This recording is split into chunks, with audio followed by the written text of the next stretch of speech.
I'm waiting. Oh, you are. I can't see everything. Nay. Here's my nay. I'm dying to make that into some dumbass rap song. Oh, wait a minute. It already is. Watch me, Nene. Oh, fuck. I forgot about that stupid thing.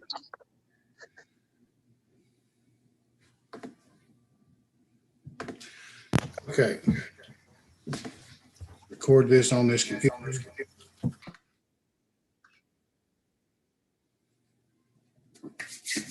Okie doke. So I have had this little idea in my mind. I keep seeing the ideas of sacrifice brought up prominently with certain individuals, and they're not wrong for needing to address it. They're not wrong for needing to draw attention to the idea of sacrifice.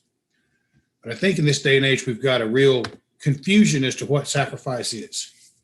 So I was talking last week about some stuff that I read from Joseph Campbell, and it's the title of the book is called Mythic Journeys. It's a collection of essays from 1959 to 1987. He discusses the idea that the sacrifices that ancient people made were not actual offerings per se as we think of them. Like here's the best plate of food.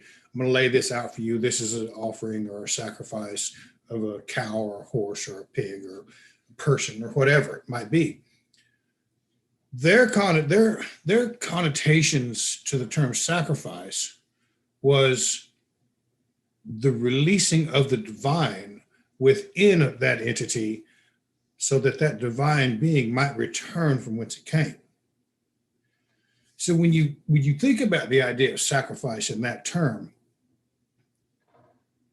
it opens up a whole world of possibilities with regards to what we're trying to do with our spirituality, our faith, or whatever you want to call it, our ostrich. A lot of people won't like that because it's going to challenge 40 years of a gift for a gift. But to those ancient peoples, and this is all very well documented, you can look it all up and see that this is what happened. These sacrifices were the releasing of the divine so that the divine might return home. It ties neatly into the idea of manas and ingus, the man become God, the ingus, the God seed, the divine within. The story of Rig, Odin, Vili, and Ve, there is that divinity within us. Now, is it just watered down? What would it take for, well, let me put it to you this way. There's a scene in like the first season of Vikings, and I'm loath to bring that fucking show up because there's so much baggage that goes with it. But they're doing a sacrifice, and there's one man there, does not hesitate, doesn't miss a beat, doesn't say hi, hello, fuck you, or nothing. He walks up and says, I'll do it. Offers himself up to be sacrificed for the benefit of the journey. Right then and there, no questions asked, hands down, I'm your man. When we're talking about sacrifice, we're struggling with the financial considerations of it. This is going to cost me.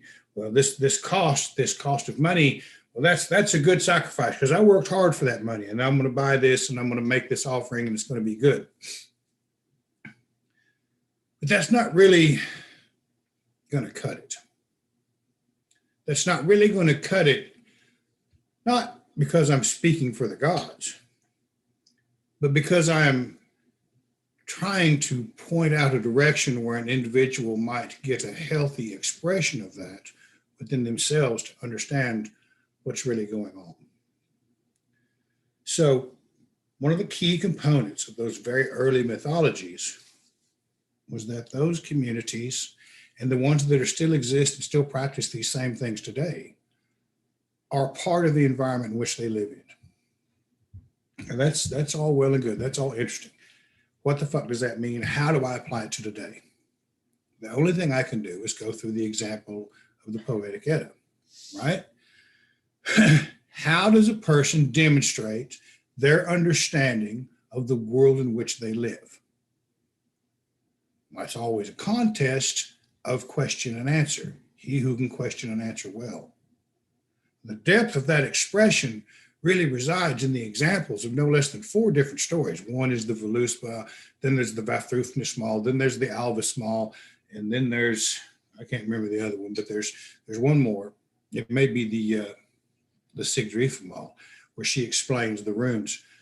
But the question and answer well scenario is repeated throughout our lore for a reason. And when you bring it back to the Havamal, and it says, he who can question and answer well, that's a real important clue. But to the uninspired and uninitiated, people like Dave Martell's dumbass, they'll never understand that. They'll never get that.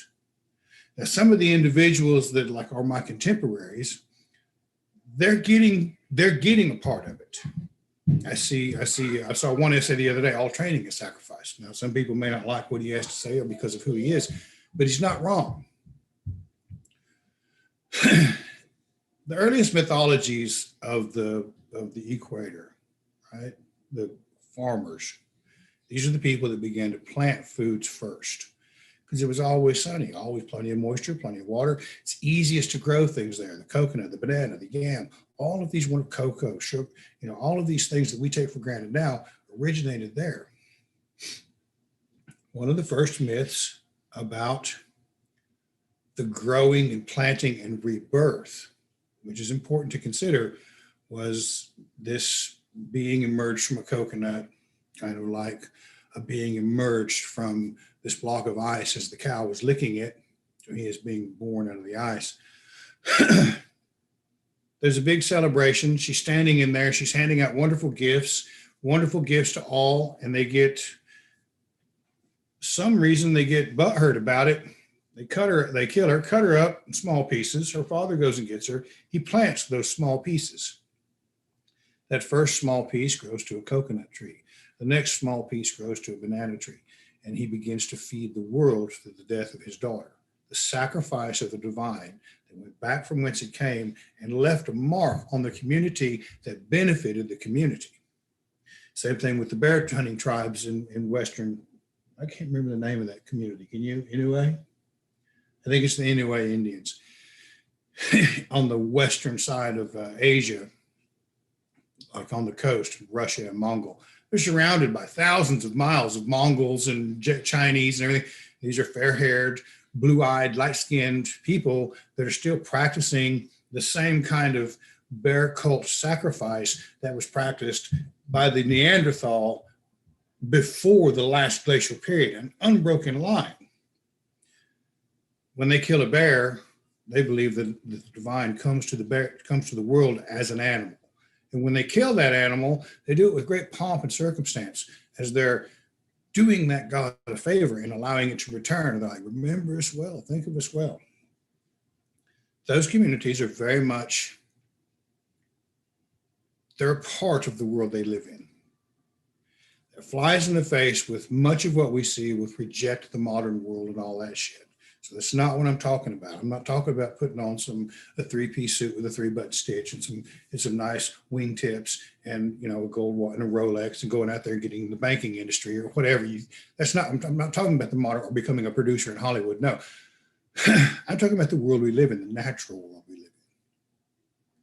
When you look at the question and answer scenario, specifically between the Vafthrûdnir and the Alvasmal, you have two very different types of individuals. Vafthrûdnir is this great giant.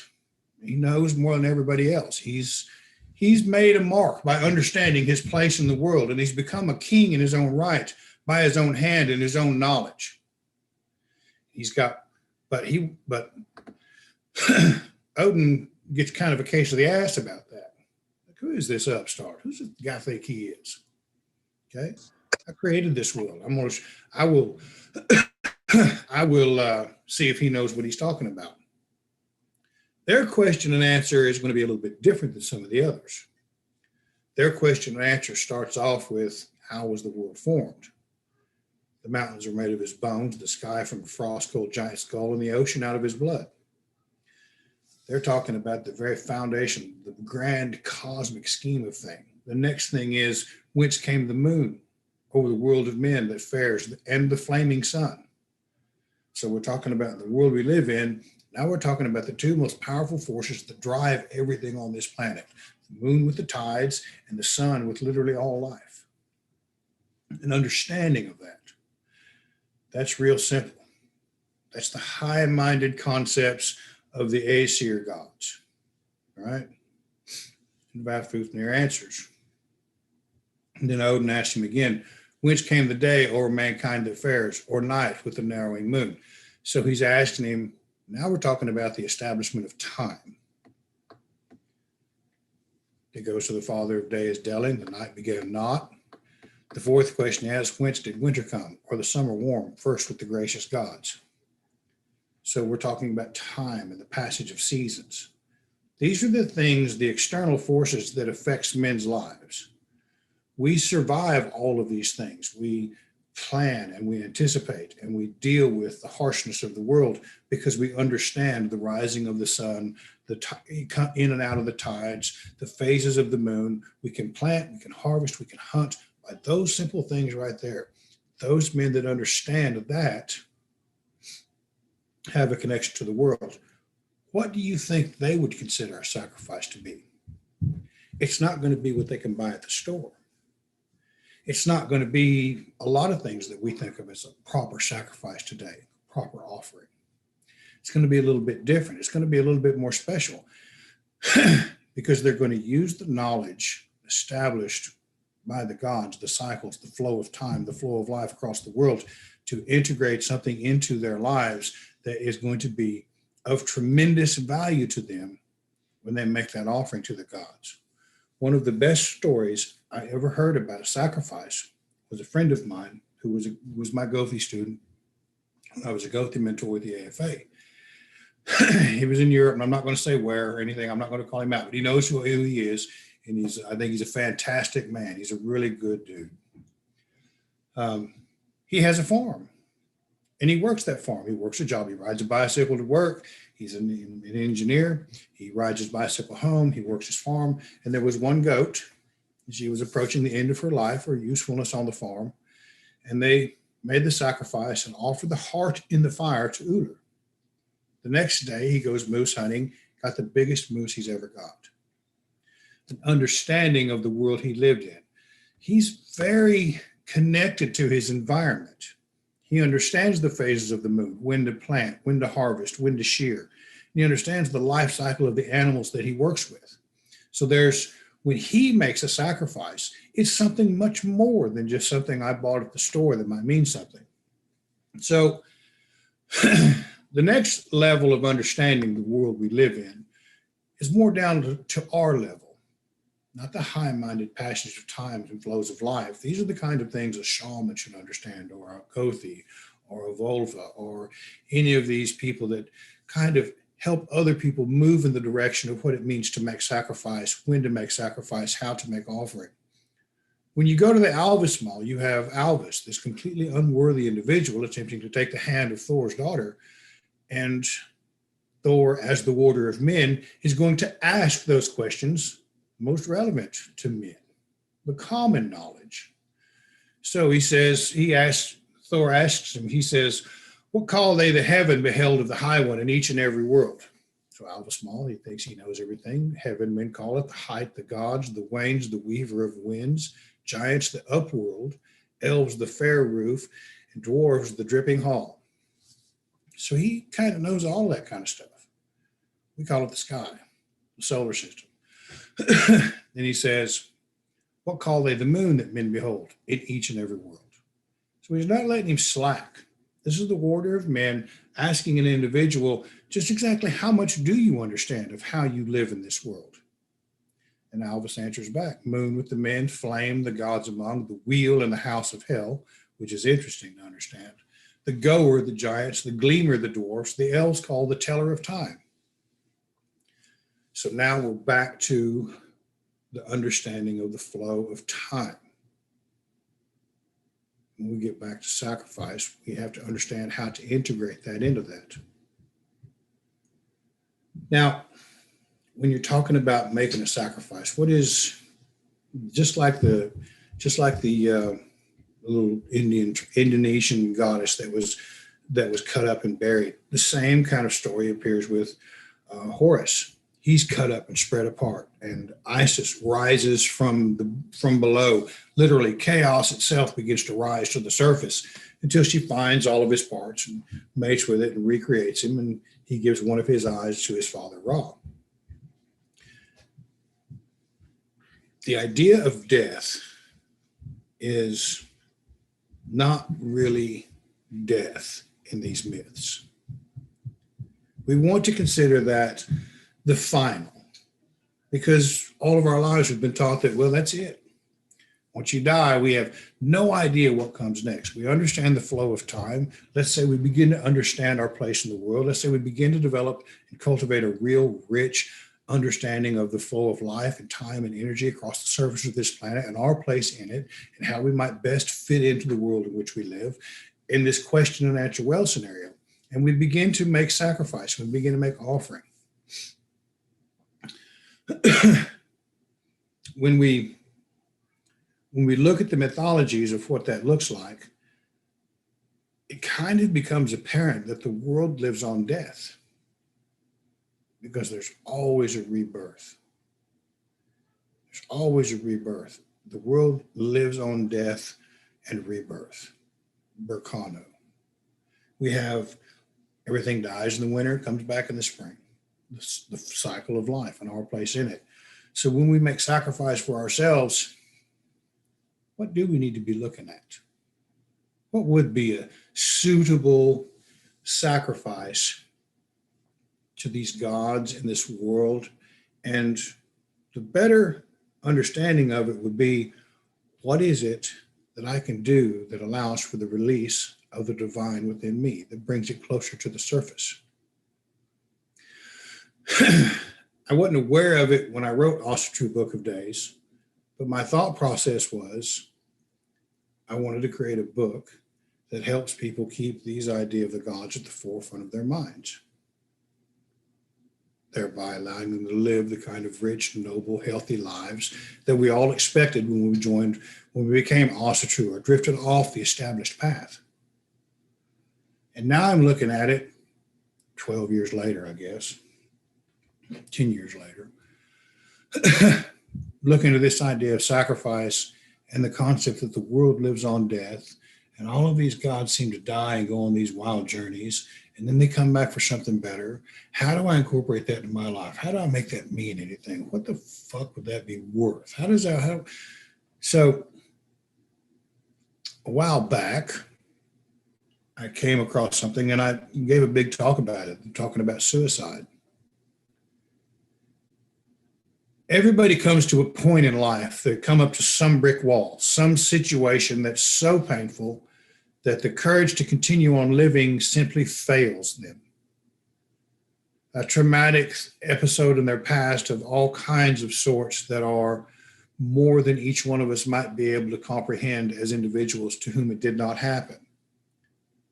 We're more than willing to pass judgment on them, but are we willing to talk to them for 5 minutes? That's neither here nor there. The world is not an all or nothing thing. The world is not an all or nothing thing. The bulb may look like it dies back, but it's still alive underneath that frozen ground. Isa, even though the surface of the river may be frozen, there's still life abundant underneath it in the flowing waters. Go ice fishing sometime. You'll find out. So when you have this kind of pain, and pain is typically the thing that motivates an individual to want to do something to better their lives, how do you deal with it? Some people want to throw themselves off the bridge because, well, they've rejected this part of me, and that means they don't like all of me. I have a funny looking nose, or I talk funny, or I might not be from around here, or I have a limp, or my girlfriend might have left me, or my boyfriend might have left me, or my kids might not like me anymore. They don't like part of you. And we still continue to process it because we're told to. We're programmed. It's all or nothing. How to win friends and influence people and all that shit. Well, you're not going to like everything about everybody. That's just all there is to it. How do I move forward with that? I got to figure out what part of myself that I used in growing up no longer serves a functioning, healthy, useful purpose in where I'm at now. How do I get rid of that? That, my friends, is a sacrifice. That is a sacrifice of a part of you so that a better version of you might step forward into the new day. It's a very difficult thing to do. It's a very painful thing to do. Not everybody wants to do that, but it's the kind of struggle, it's the kind of tussle that really makes it worthwhile. I have sacrificed this part of myself so I might go on to something better in this world. I have let go of this. And sometimes letting go may not necessarily work.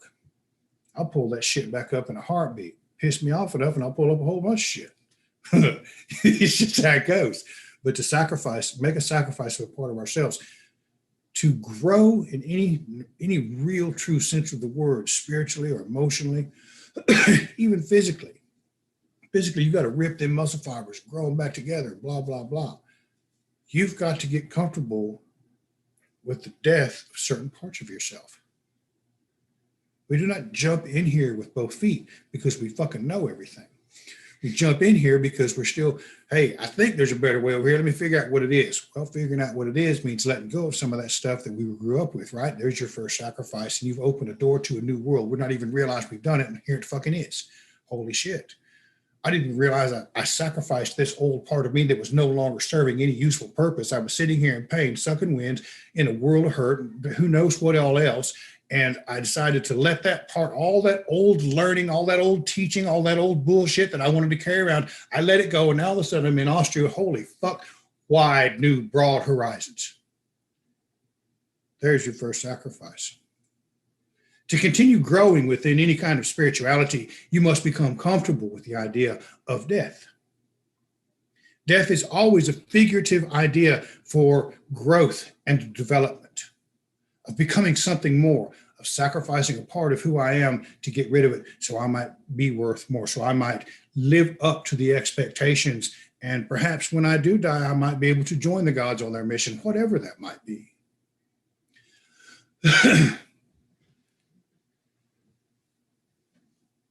Knowing the world that you live in is how you begin to understand what parts of you no longer serve a useful purpose. Understanding the dynamics of your relationship help you to understand this is causing us pain. I got to get rid of that. How do I do that? Do the fucking work. That's where it goes. This is a sacrifice that allows the literal flowering of a new spirituality in your life. And that's what makes it all worth it. So when you see people, and I would love to take at this point and just make fun of other people that haven't figured it out yet, but I really want people to begin to look at it. Is what you're holding on to, is what you believe to be the cornerstone of your faith and spirituality, is it allowing for this? Or are we still subscribing to the ideas of righteous indignation against somebody we've been told we need to not like? Well, is that going to allow for me to grow? Is that going to allow for me to embrace that far wide horizon I caught a glimpse of when I jumped into this also true shit? Got to ask yourself that question. Am I still in a place I don't like? I've been doing this for 10 years. Am I still somewhere I don't want to be? Am I still unhappy with who I am? Am I still find myself alone? Do I still find myself getting fired up about shit that really nobody gives a fuck if you're mad about it or not? It's just the reality of it. How do I become something that when I say something, it has weight and meaning and value to someone else in their life? I got to sacrifice some things. I got to let a couple of things go. I've got to put forth the effort to let go of the things that are holding me back. That's not the easiest thing to do. It sucks ass having to take a good, long, square look at that. But just like an eager's feast, when you had all of the gods sitting there, each one of them representing a thought, an idea, an emotion, a power, an ability that we all are in possession of, as a one congruent positive thought process, all it takes is one negative fucker to come in there and screw up the whole dinner. So when we're sacrificing these things, when we're letting these things go, we're literally setting a place for the divine to begin to feast within our thought process. That, my friends, is a real, true, wonderful idea to me. If I don't get rid of those things, I will always have one thought show up. It sounds a lot like my dad, and it will screw up my dinner. And I don't like that.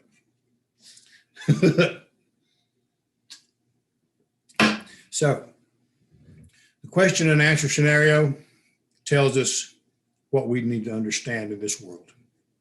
To be able to question and answer well, understand the world you live in. There's all kinds of stuff we look at we're not even paying attention to. And some of them, even the slightest hiccup in the functioning of them, would be catastrophic for the entire world. And most people are completely ignorant of what that might be. The sun could throw out a solar flare and shut down everything tomorrow. We're completely unprepared for it. Let me get to the ATM. No, sorry, the ATMs don't work. Now what are you going to do? Yeah. Let me drive over here. Well, your car don't work. Now what are you going to do? So we didn't understand, we didn't prepare, and we didn't make the sacrifice of a thought process that prevented us from becoming what we're supposed to become, even in the toughest of times. These are things for us to be aware of. These are things for us to be thinking about as a spirituality, as a faith. And, you know, honestly, those terms, they have all their baggage and everything, but the reality of it is it's a way of life. You know, you could not separate the idea of faith and spirituality from these tribes, these primitive tribes everybody wants to point fun of. It's part and parcel of who they are. And we've managed to separate that Sunday morning because we were raised Christian. You go to church on Sunday, and Sunday is a good day. We can be nice, shake hands, put on a smile and a pretty suit, and look like we're doing right. And then, you know, Monday night, come home, have a beer, and whoop your wife's ass. You know, that's just kind of how it goes. Those people, there's no separation for that. And for us, it should be the same way. There should be no separation. The understanding of the flow of life, the understanding of the flow of energy, the understanding of building a thought process centered around the positive aspects of this spirituality and these gods as they represent examples should be the forefront of our life. That allows us to be honest. That allows us to be strong. That allows us to have courage. That allows us to be generous and hospitable. That allows us to be industrious and persevere. That's where it's all at, putting it all together. And that means for me, I got to let some shit go. I have to unlearn some other shit so I can learn new shit. Stupid Avatar movie I was watching the other day, and she said it's hard to fill a cup that's already full. Damn, I wish I'd have thought of that line. I'd have put it in a book, made $1 million too. All right. That's all I had. That was what I was thinking about today as I drove 4 hours through a snowstorm and icy roads. Does anybody have any questions or would like to chime in or add a comment to that? I would be happy to hear it. I'd like to chime in if possible. By all means, give it hell. Well, I just wanted to say that I'm sorry I've missed the past few weeks, but it's really great to be back. I'm glad you're here, man. I was glad to see you show up. Yeah. Yeah, it's a nice change. Yeah. Yeah. You got to, at some point, we got to come across this and say, you know what? I made a good decision to start this way of life. Yep, absolutely. Yeah, the last weeks have just been really crazy. Caught the virus about a month and a half ago or so, and that knocked me totally out of kilter. But oh shit. Yeah, well, I mean, it wasn't really much of a actual health concern because I'm not trying to brag. I'm pretty healthy, but it knocked my schedule completely out of whack. I'm sure it did. And now Yule is here. You got to buy some gifts. Quit fucking around. Oh yeah, yeah. I told Melissa, I was like, I'm coming to Yule unless Ragnarok happens. Tell you what, if Ragnarok happens, I especially want to come to Yule. I don't know if we'll be there at Yule, but me and Shanae will probably, I'm going to try to figure out how to swing by there. I want to see the Kindred. I think they're doing something for Mother. Are they another 12th night, ain't they? Yeah, I was talking that's to her what the other day. Yeah, I was talking to her the other day, so I might be there. That'd be amazing. I think it'd be cool. We'll have a good time. We will have a good time. You know what? That brings up a thought, if you don't mind addressing a question. I don't mind addressing the question at all. How do we really emphasize in our own faith and in our own practices the really unique ancient pagan aspects of Yule as it's unique from the modern practice of Christmas? If we had greater population density, that's the biggest thing, is if we had the greater population density. and we celebrated the 12 nights of Yule. Yeah. If we celebrated 12 nights of Yule and started at Mother's Night and really made it a big deal and made the mothers feel special, because I promise you, once you make the mothers feel special, shit's going to click. That's just all there is to it. But start with that. And then the children should understand, yeah, all right, we're going to have 12 days of Yule and we'll have increasingly better gifts, and then blah, blah, blah. And then 12th night would be a big celebration. We're going to, we got to demonstrate the pot. It's hard to exhibit that in the home sometimes. It is hard to exhibit. Shanae said it's hard to exhibit that in the home sometime, and it is. And here's the thing, is we're still dealing with the baggage that comes with the word ostrich. And it has managed to accumulate just a ton of baggage and bad press and bullshit.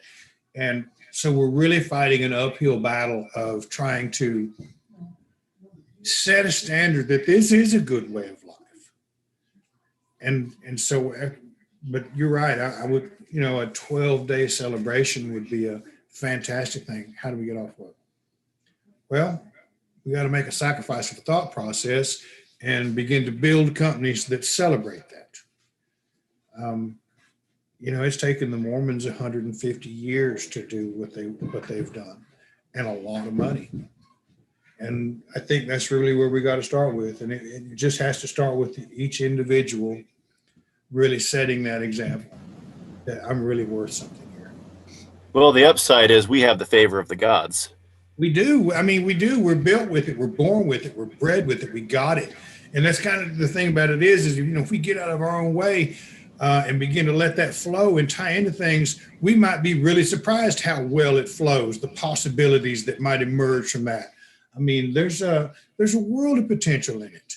And it doesn't have to be a great big over the top gigantic thing. It could just simply be in your own home with maybe one guy or two or another couple and their children the first year.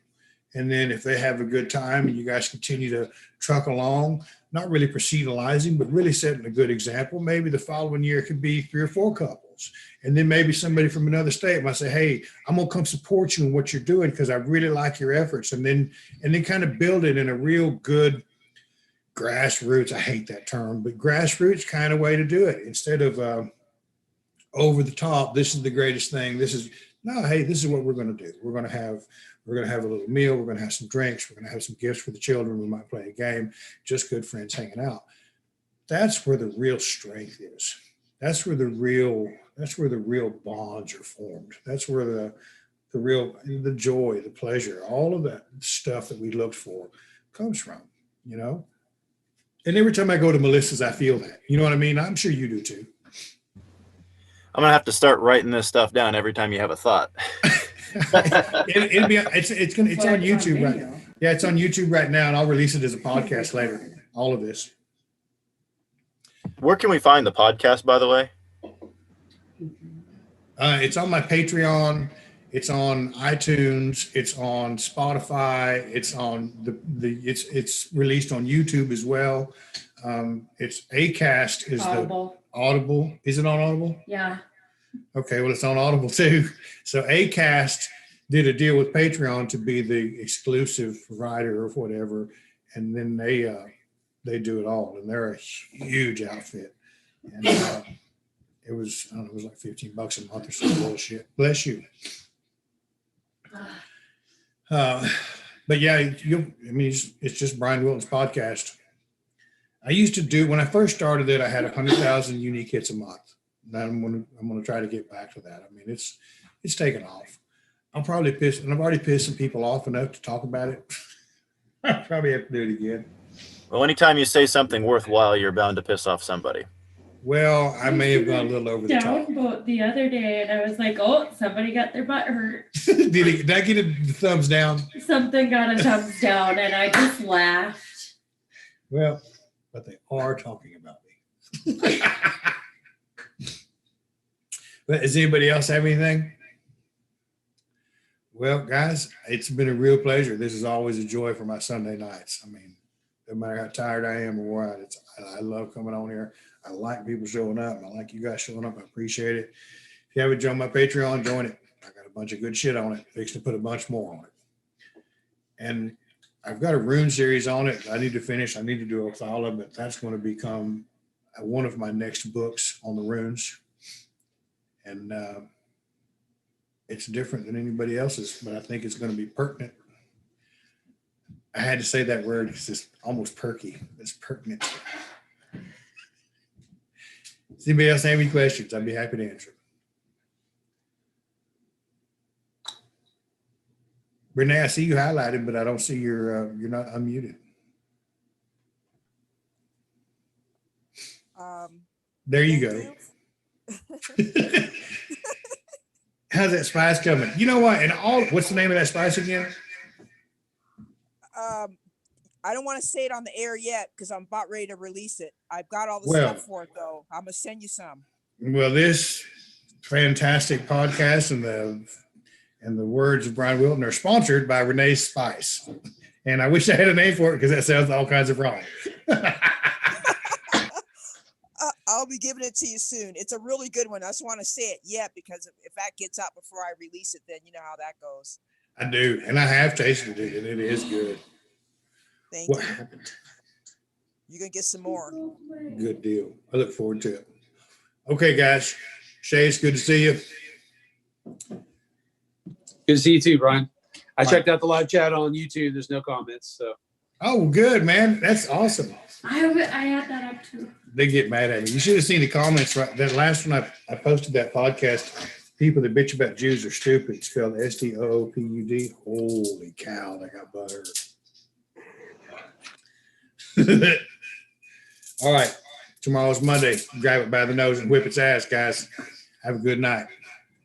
Thanks, good night. Brian. Thank you, Brian. Thank you. I think this is one of the ones that were being